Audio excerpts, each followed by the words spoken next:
લશ્કરે તૈયબાનો સ્થાપક અને હાફિઝ સઈદનો અત્યંત નજીકનો સાથી આમિર હમઝા હવે ઇતિહાસ બની ચૂક્યો છે. અજ્ઞાત હુમલાવરોએ તેને સરેઆમ નિશાન બનાવ્યો. પણ આમાં સૌથી મોટો ખેલ ક્યાં થયો ખબર છે?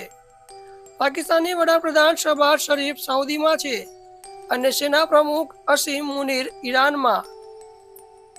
પાકિસ્તાનની આખી સિસ્ટમ બીજી જગ્યાએ વ્યસ્ત હતી અને બરાબર એ જ સમયે પાકિસ્તાની એજન્સીઓ અને ISના નાક નીચે આ ખતરનાક ઓપરેશન પાર પડી ગયું.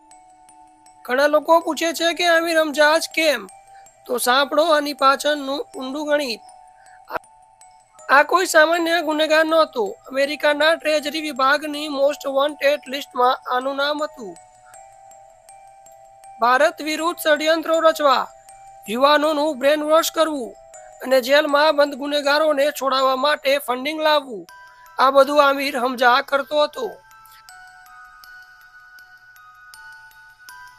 ભારત વિરુદ્ધ થયેલા અનેક હુમલાઓની ફાઇલોમાં આના નામ પર બોલે છે. આજે જ્યારે આ જ દુશ્મનને પાકિસ્તાનની ધરતી પર અજાણ્યા લોકો સાફ કરી રહ્યા છે, ત્યારે આખી દુનિયા સ્તબ્ધ છે.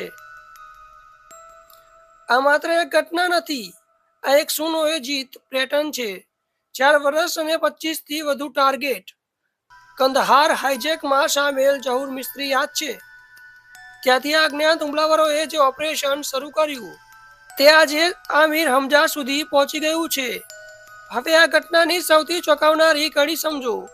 આમિર હમઝા હાફિઝ સઈદના ઇનર સર્કલમાં રહેતો હતો.